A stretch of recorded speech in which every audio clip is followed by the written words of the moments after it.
Eu quero convidar os amados para que abramos a nossa Bíblia na carta do apóstolo Paulo aos Filipenses 2:8.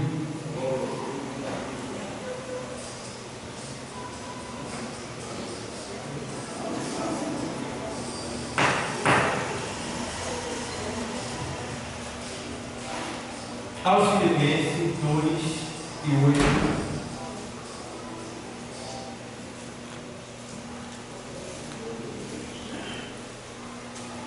Estamos em um culto denominado Ceia do Senhor. E eu quero trazer uma ministração sujeita ao tema A Morte de Cristo. E vamos ler o texto que diz, verso 8 da carta dos Filipenses 2:8. E achado na forma de homem, humilhou-se a si mesmo, sendo obediente até a morte, e morte de cruz. Pelo que também Deus o exaltou soberanamente, ou seja, soberanamente, e lhe deu um nome que é sobre todo o nome, para que ao nome de Jesus se dobre todo o joelho dos que estão nos céus e na terra e debaixo da terra, e toda língua confesse que Jesus Cristo é o Senhor, para a glória de Deus Pai. Mas vamos terminar isso aí, eu não sabia, né? Eu li os irmãos acompanhar, agora o irmão vai gravar no seu disco rígido. Eu leio e os irmãos repetem. Vamos lá. E achado na forma de homem, humilhou-se a si mesmo, sendo obediente até a morte, e morte de cruz. Pelo que ele também, Deus, o exaltou soberanamente, e lhe deu um nome que é sobre todo o nome, para que o nome de Jesus se dobre todos eles que estão nos céus e na terra e debaixo da terra, em toda língua confesse que Jesus Cristo é o Senhor, para a glória de Deus Pai. Com licença. É tudo Cristo. Aí depois gravado. Você leu e falou. Igreja amada do Senhor. Nós estamos de posse aqui de um texto que fala sobre a morte de Cristo. E o apóstolo Paulo escreve essa carta aos Filipenses, mostrando a humilhação, obediência e submissão de Cristo como homem ao seu Pai, Deus. E ao mesmo tempo, Paulo, na sua primeira carta aos Coríntios, ele, no capítulo 15, ele frisa esse ponto da morte de Cristo, quando ele diz assim, 15:3 da carta aos Coríntios: porque primeiramente vos entreguei o que também recebi, que Cristo morreu por nossos pecados, segundo as Escrituras. Então a gente vê que a morte de Cristo, ela é o tema central de toda a Escritura. Toda a Escritura frisa a morte de Cristo, apresenta a morte de Cristo. E a morte de Cristo, ela não só aconteceu aqui na terra, mas ela aconteceu também antes de todas as coisas. Que a Bíblia diz que João, quando teve a visão do Apocalipse, ele foi levado ao céu. E ele disse que viu o cordeiro como que havia sido morto. Então tudo que aconteceu já havia acontecido no coração de Deus, lá na eternidade, lá na dimensão espiritual de Deus, tudo já havia acontecido. Assim também na nossa vida. Tudo que acontece na nossa vida, primeiro tem que acontecer na dimensão espiritual, para depois refletir na dimensão material. A Bíblia deixa bem claro, nos ensina, pelo profeta Daniel, quando ele orou, e a sua oração deu força aos anjos, para que os anjos não só trouxessem a resposta que ele queria, mas também para que os anjos se movessem a favor dele, para que a resposta chegasse até ele em segurança. Aí ele chegou depois de 21 dias ali. Em 21 dias chegou a resposta. Então a gente vê que a nossa obediência, ela move Deus, move o mundo espiritual ao nosso favor. E a nossa desobediência faz com que a gente passe a perder na dimensão espiritual, no mundo invisível. É como se, a partir do momento que eu deixo de orar, a partir do momento que eu deixo de obedecer, a partir do momento que eu deixo de congregar, a partir do momento que eu vou perdendo o meu testemunho, a partir do momento que o fogo em mim vai se apagando, a partir do momento que eu vou me desvanecendo, a partir do momento que eu vou começando a desistir, isso aí vai fazer também com que o mundo espiritual ele perca a força que tinha ao meu favor. E aí todas as forças negativas aparecem submergindo-nos no mal, na destruição, na tristeza, na aflição, na dor e até na morte para aqueles que não reconhecem e correm logo para os pés de Cristo. Então, João viu a morte de Cristo lá no mundo, na dimensão espiritual. E a gente vê que essa morte não só aconteceu no mundo espiritual, como também aconteceu desde o Éden. Desde o Éden já havia sido prometido a morte de Cristo. E a gente vê isso lá em Gênesis 3 e 15, quando o Senhor vem ao encontro do casal, Adão e Eva, e ele começa ali a dar as coordenadas futuras.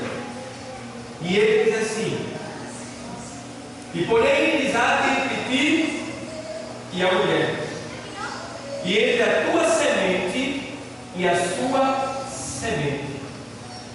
Esta te ferirá a cabeça, e tu lhe ferirás o calcanhar. Aqui é a sentença da serpente. Deus falando com a serpente, deixando bem claro que ele iria pôr inimizade entre ti e a mulher.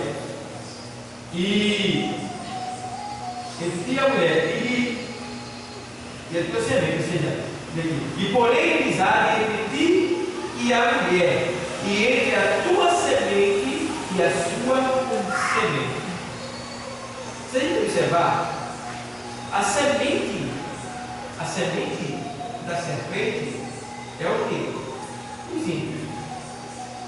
É o mundo, é o sistema. Tá? E a semente de Deus somos nós. Nós somos a semente dele. O Senhor disse uma vez assim: se o grão de trigo caindo na terra não morrendo, fica ele só. Mas se morrer, dá muitos frutos. Então nós somos os frutos que vem dessa semente chamada Jesus, que teve que morrer para que nós fôssemos gerados.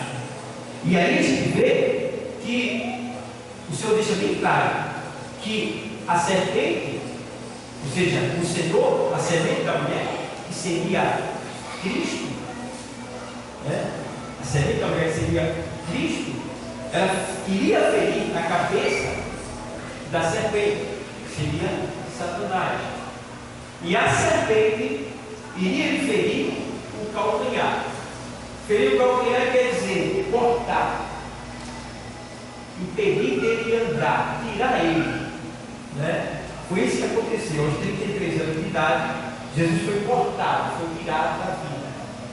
não de maneira surpresa, não de maneira por traição, não.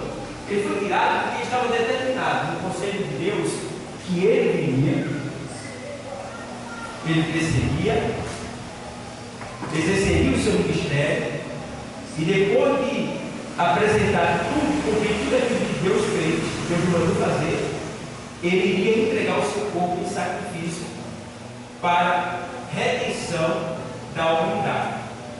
Por isso que o Senhor diz, usando o apóstolo João, que Deus amou o mundo de tal maneira que deu o seu Filho unigênito de gerado, para que todo aquele que nele crê, é só para aqueles que creem.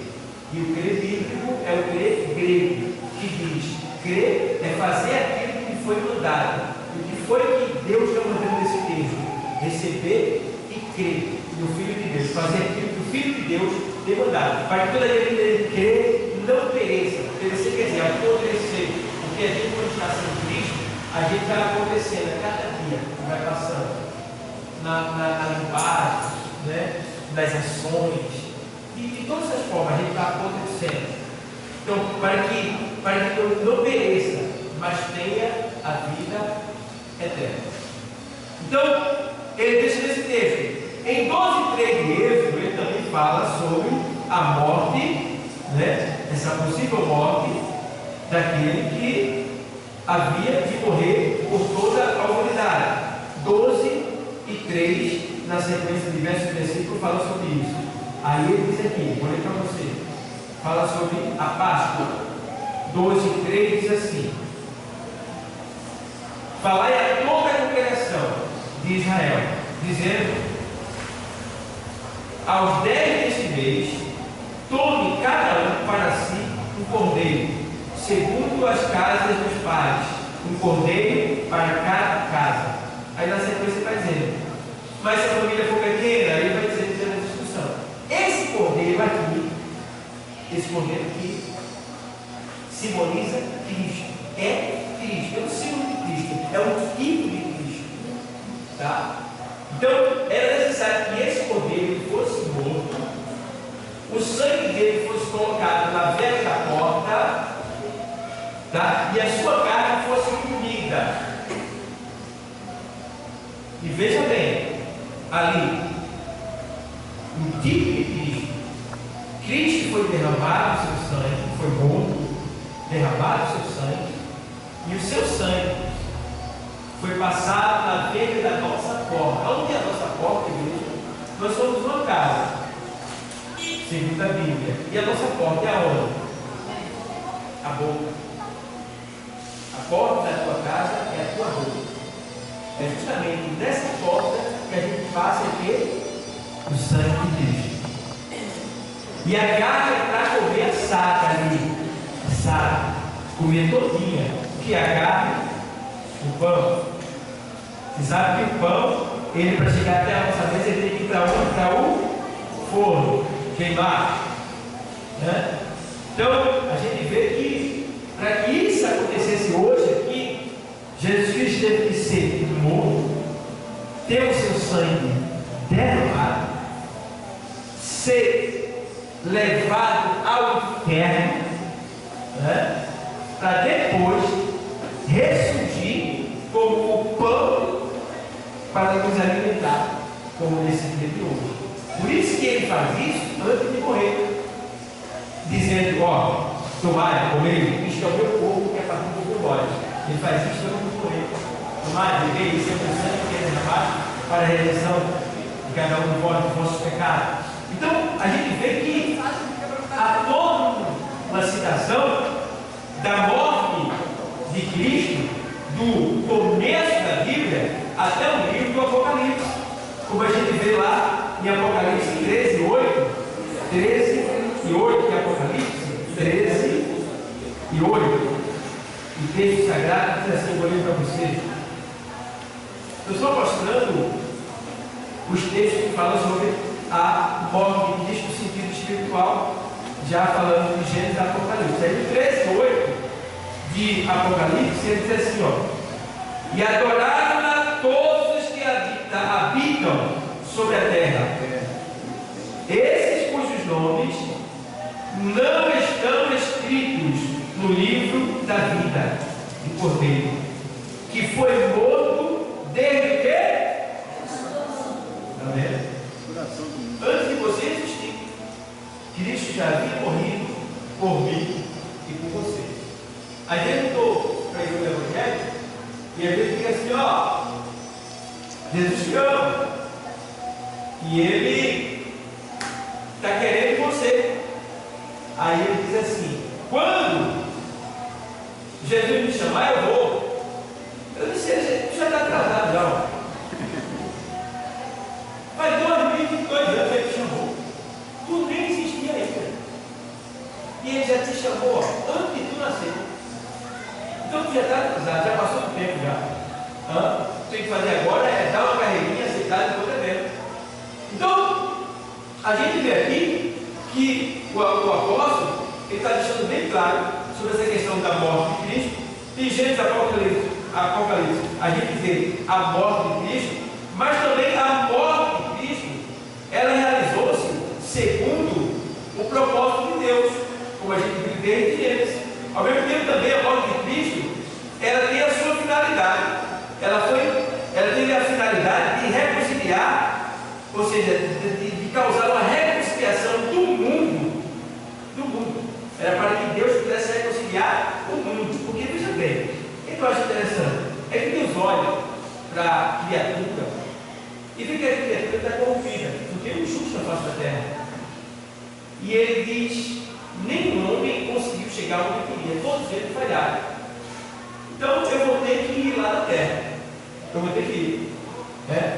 Como Deus é Espírito, Ele teria que ter o corpo. Então o que é que Deus faz? Lá na carta de Deus diz que Ele criou o corpo para colocar a sua palavra nesse corpo. E aí fazer com que a sua palavra nesse corpo, Jesus, pudesse vir à terra com o ser humano e sentir tudo que nós sentimos.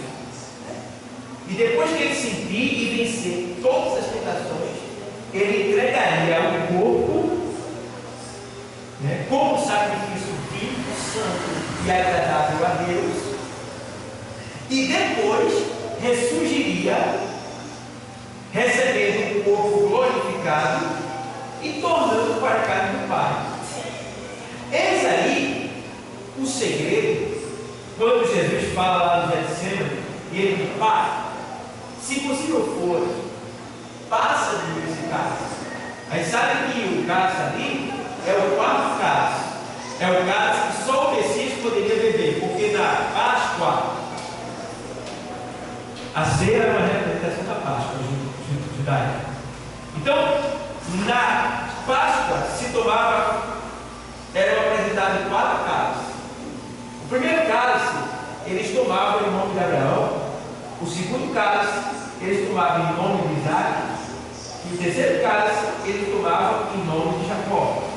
E o quarto cálice só que poderia beber era o Messias. Mas como ele não havia vindo, eles saíram, abriram a porta da frente, jogavam lá fora, derramavam lá fora o cálice e diziam: que venha Elias.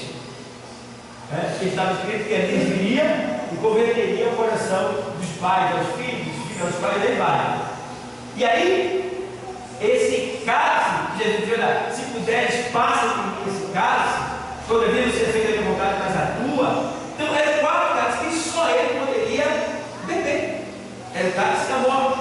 Mas, porém, alguns pensam que ele tinha medo de morrer, estava com medo. Não. Existia um medo ali, de certa forma existia. Mas não era o medo de morrer. O medo ali de Jesus era o medo da separação que ele iria sofrer, a qual ele nunca esteve separado, porque ele é o Verbo de Deus. Ele sempre esteve em Deus e com Deus, como diz lá em João 1:1. No princípio era o Verbo estava com Deus e o Verbo era Deus. Estava lá. Mas agora o Verbo estava se separando de Deus. E agora? Então eu entendo que pela primeira vez, Jesus, ele vai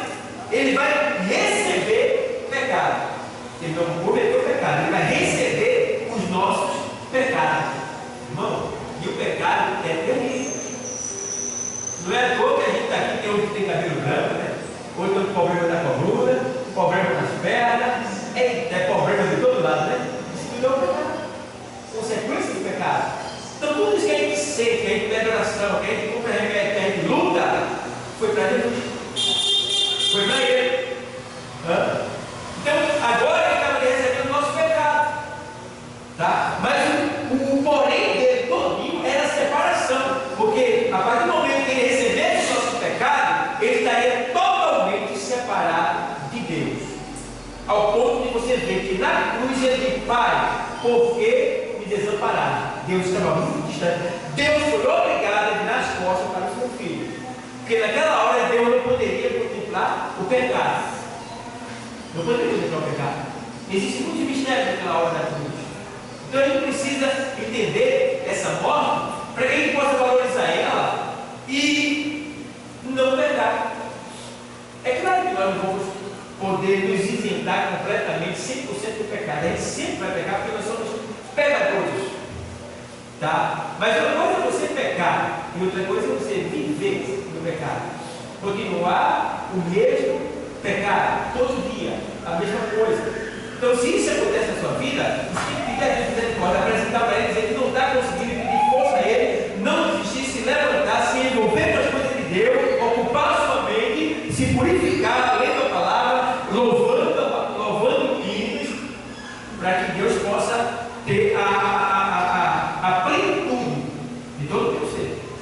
Então, entenda que o Senhor, Ele deixa bem claro que um dos propósitos foi a reconciliação, a morte dele foi para a reconciliação do mundo. Está lá em Colossenses 1:20.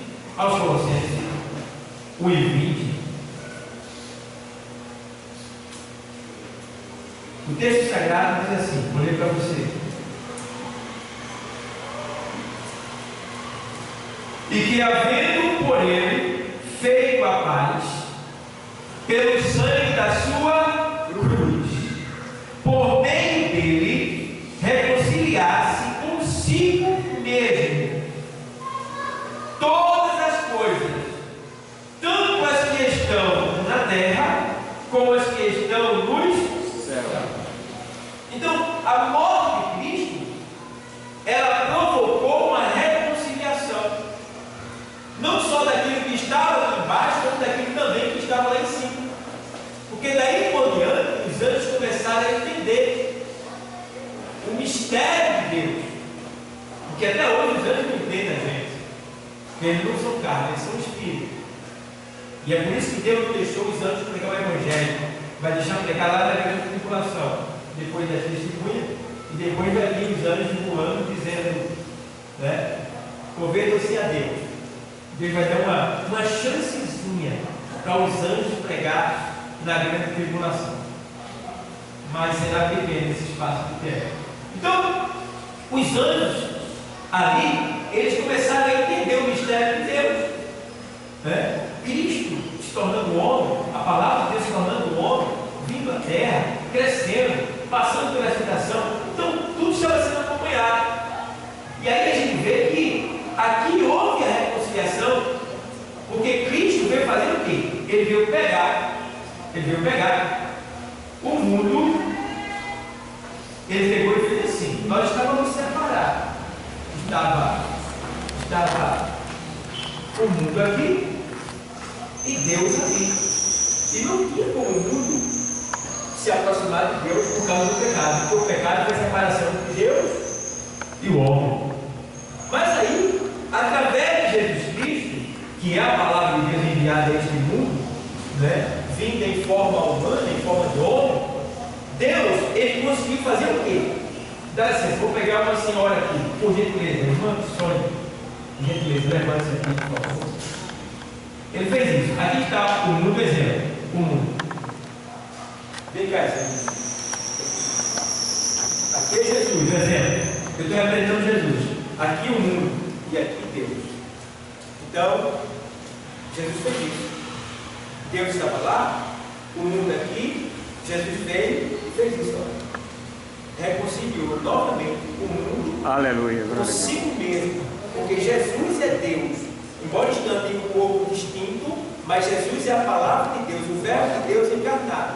Então agora ele fez a reconciliação do mundo consigo mesmo. Amém? E aí o que acontece? Essa reconciliação aconteceu para que o Senhor fosse glorificado. É por isso que ele diz aqui no 20 exatamente assim, tá? E que havendo por ele feito a paz pelo sangue da sua cruz, por meio dele reconciliasse consigo mesmo todas as coisas, tanto as que estão na terra como as que estão nos céus. Então todo o universo, todo o céu, toda a terra, tudo que existe, a partir do momento que Jesus fez isso, veio à terra, ele reconciliou novamente todas as coisas a Deus. A Deus. Tá? Foi cumprido o propósito de Deus aí. E ele vê que a morte de Cristo também, a morte do Senhor, foi necessária para a nossa salvação. Mateus 16, 21, veja lá, Mateus 16, 21, a gente vê que o Senhor diz assim, ó, 16, 21, vou ler para você. Desde então, começou Jesus a mostrar aos seus discípulos que convinha ir a Jerusalém e padecer muito dos anciãos e dos principais, dos sacerdotes e dos escribas, e ser morto e ressuscitar ao terceiro dia. Então, Jesus, ele não foi morto por engano, sem saber. Ele sabia.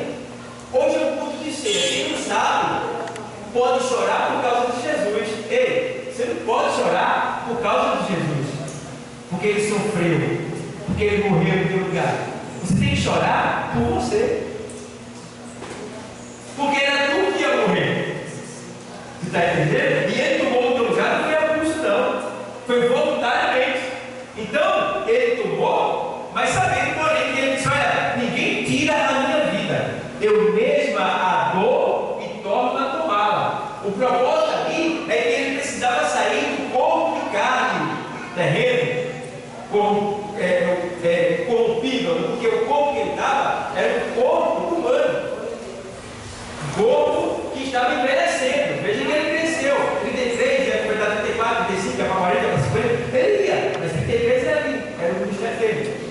Então a gente vê que ele estava no corpo corrompível, mortal. Então ele aproveitou, sujeitou esse corpo à santidade, não pegou com esse corpo, mantendo ele puro, para no final do seu ministério ele entregar esse corpo como sacrifício, porque a Bíblia diz que era necessário que um só homem morresse por toda a nação. Por quê? Os sacrifícios de animais já não perdoavam mais o pecado, só cumpriam o pecado. E Deus estava enjoado de tanto sacrifício.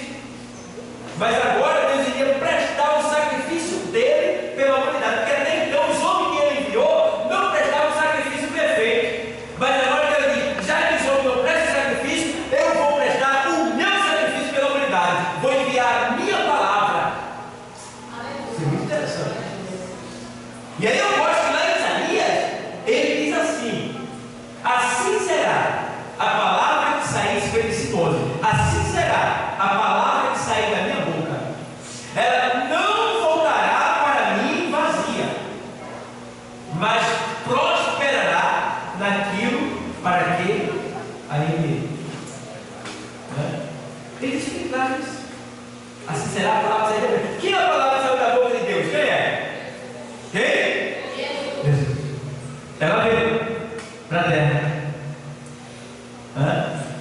E ela prosperará naquilo para que eu a enviei. Ele prosperou na obra dele? Prosperou. E fará aquilo que me apraz. Dá prazer a ele. E quando ele termina, fez o que dava prazer a Deus, você pode ver que quando o Senhor se batiza, ele sai das águas. Aí o Senhor diz assim: ó, esse é o meu filho em quem me compraz, que me dá muito prazer. E aí ele cumpre o ministério dele e torna para onde? Para Deus de novo, para a casa do Pai. Mas o porém é que a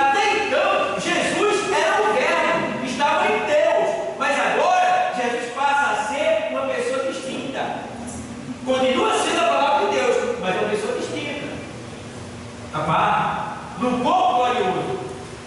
Esse foi o preço que ele pagou. Está entendendo? Parou de estar dentro de Deus para estar com Deus.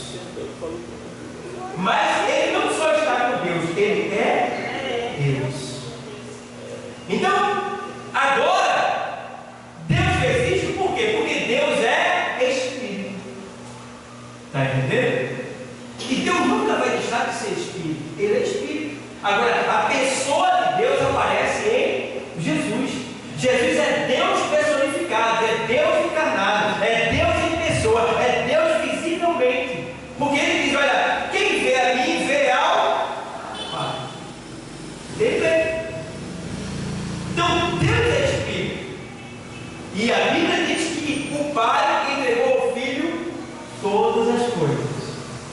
E nós, filhos, por adoção, os quais também herdaremos todas as coisas, porque aceitamos a Cristo como nosso Senhor. Por essa razão, Deus nos aceitou também como filhos, ainda que adotivo, mas sem diferença. Teremos tudo que Jesus vai ter, porque nós somos co-herdeiros com Cristo. Herdaremos o que Ele vai herdar.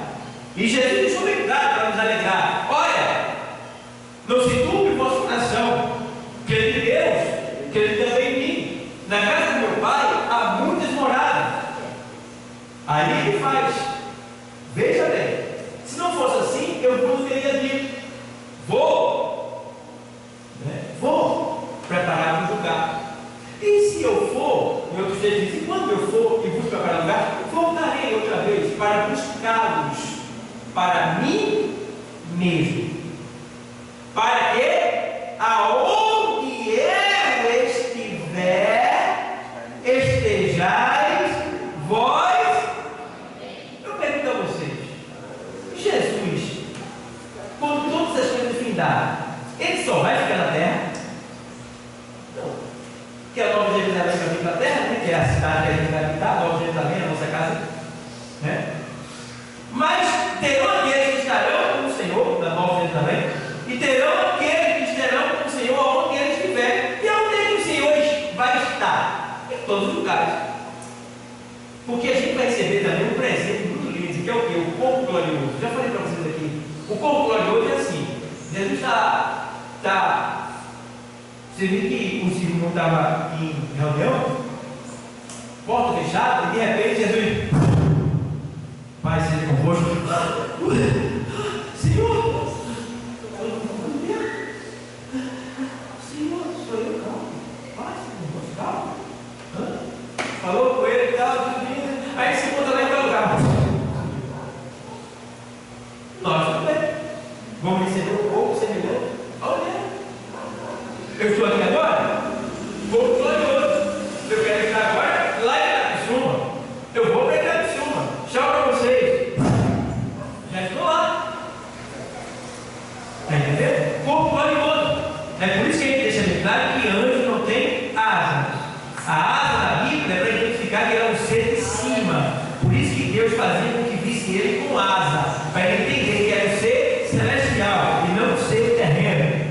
Então o anjo não tem asa, porque ele é um ser espiritual. Então o anjo se transporta assim, como se fosse também um corpo glorioso. Ele pensa para onde o Senhor diz: vai lá para a casa da irmã tal. Ele já está lá. Assim seremos também, o nosso corpo. Tá? Então a gente precisa entender que a morte de Cristo foi para que tudo isso acontecesse, para que nós fôssemos libertos da escravidão do pecado, para que nosso corpo fosse rendido. Ele vai ser, não foi ele, mas vai ser. Fomos só libertos da escravidão do pecado, tá? Mas falta a plenitude, né? A conclusão dessa libertação, porque enquanto a gente não tiver na glória, a gente não está 100% liberto ainda. Pode ver que nós somos libertos da escravidão do pecado, mas do pecado ainda não. Já aprendi para vocês aqui e disse que em nós não habita bem algum. Paulo diz isso, está lá em 7:24 da carta romana. Em nós não habita bem algum. E o querer o bem está em mim, mas não faço o bem que eu quero. Mas o mal que eu não quero, esse eu faço. Por quê? O nosso corpo ainda está sob domínio do pecado. Agora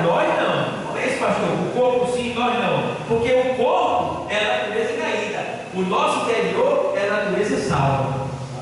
Porque nós nos convertemos no nosso interior. É o homem interior que é salvo. O homem exterior ainda continua ímpio, pecador. É por isso que é uma luta terrível. Tu quer vir para cá e a novela vai ver o que chama. Ei, cara, tu quer vir para cá, aí chega em casa, aí chega lá o vídeo, não sei se tem aqui ainda, né? Aí chega lá a fazenda, né? Chega lá o negócio de convite, assim, mas cara, é tão ruim, aí todo vê. Ela vai ter a mão na casa dela hoje, vai vir para cá, vai ser tão gostoso, tudo, fulano está ganhando, eita. Sai dessa. Isso aí tudo é convite para tu esfriar, para tu esfriar e desistir.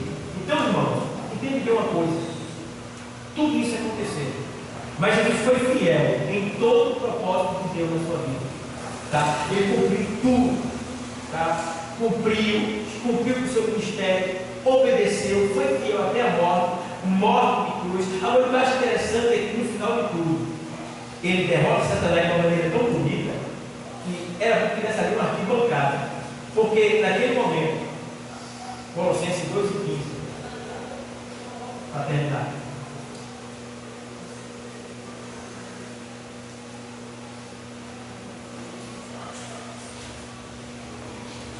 O 14 diz assim: havendo riscado a cédula que era contra nós nas suas ordenanças. Que cédula é essa?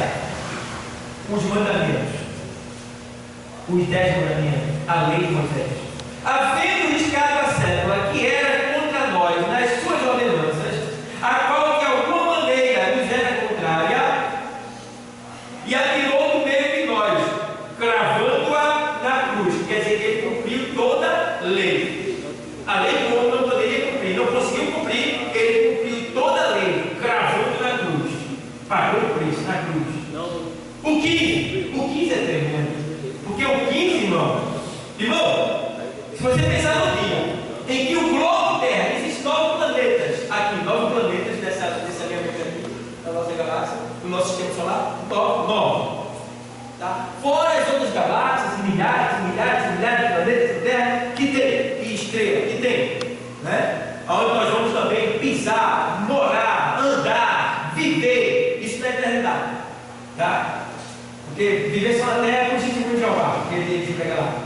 Mas a gente vai ter a Terra e vai ter todo o universo, todas as galáxias, tudo que Deus criou é para nós, os filhos dele. Porque Jesus disse: para que aonde eu estiver, esteja Deus também.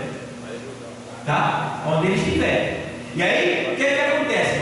Nesse Colossenses 2:15 ali, todos os anjos do céu estavam agora atentos ao globo terrestre. Porque no globo terrestre estavam apagando a luz que é Cristo. Estavam tentando pisar e calar a palavra que é o verbo de Deus. Estavam crucificando ali o Senhor. E agora o que acontece? Eu não sei o que acontece no céu, mas a gente vê que o negócio está acontecendo, o negócio está tão sério que de repente Jesus diz: pá!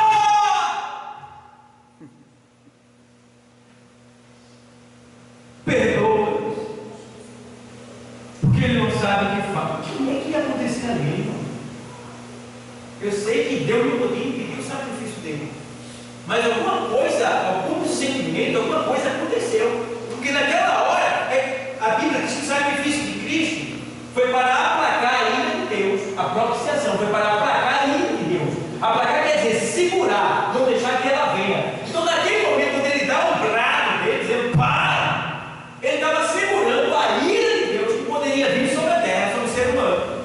Ele segurou com aquele brado, porque, irmão, se não tivesse algo sério para acontecer, a dor que ele estava sentindo, Jesus Cristo não podia nem respirar, quanto mais dar um grito daquele.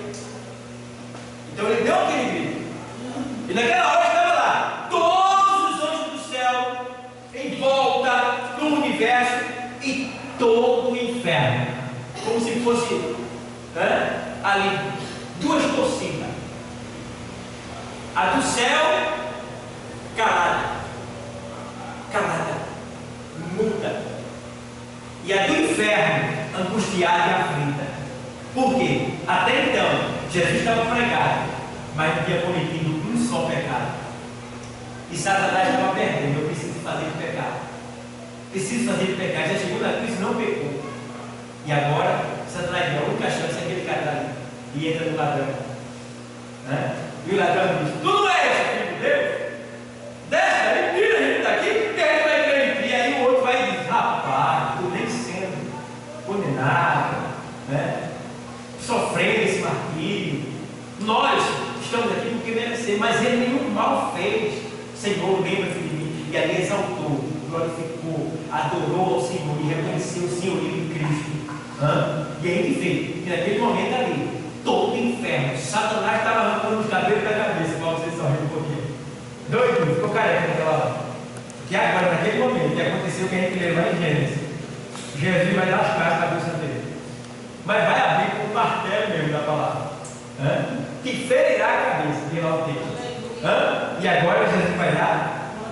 E quando ele morre, ele diz: Pai, em tuas mãos, entregue o meu espírito. Está consumado. Tetelestai. Vocês estão livres, paguei a conta de vocês, o sacrifício está prestado. Satanás, rachei a cabeça dele. E a vitória é completa. Glória a Deus. Para a glória de Deus. Então, irmãos, só temos a glorificar e agradecer. Porque não foi fácil para Cristo. Tá? Você está dizendo: não está muito difícil. Difícil foi para ele. Para tu não. Para tu é moleza. Sabe o que é moleza? Porque tu está pagando as consequências do teu pecado. Agora, o melhor, tu está sofrendo as consequências do teu pecado e Deus ainda se intromete na tua vida para te ajudar. Tu tem mais que dizer: muito obrigado, meu Senhor. Eu estou aqui para te servir, para te ajudar, para te adorar. Então, tenha misericórdia de mim. Então, pessoal, entende uma coisa. Naquele momento, ele venceu o inferno. E todo o céu ali, naquele momento, glorificou. E é por isso que o texto diz na Filipenses que ele foi humilhado até a morte e morte de cruz. E por essa razão, Deus lhe deu um nome que está sobre todo o nome, ao qual todos vão se curvar e dobrar os seus joelhos e confessar que só o Senhor é Deus, Jesus Cristo. Certo, pessoal? Então, isso é só uma pequena reflexão para a gente entender sobre a morte de Cristo e entender que a morte dele por você, não banalize ela, não torne ela vã, valorize ela, tá? Procure meditar e pensar e entender o que aconteceu para que você pudesse estar aqui hoje. O que aconteceu? Foi terrível. Muitos de nós não aguentam quase nada. Qualquer coisa a gente está bravo, querendo discutir, e no entanto ele sofreu tudo isso por nós, para que hoje nós estivéssemos aqui. Então glorifica ele. Tá? Se tem uma coisa ruim que não presta, joga fora hoje no teu coração, bota para fora, te lava, te purifica, bebe do sangue, te come a carne e sai daqui renovado, transformado e aguarda, porque daqui a pouco Jesus está voltando. Que Deus abençoe.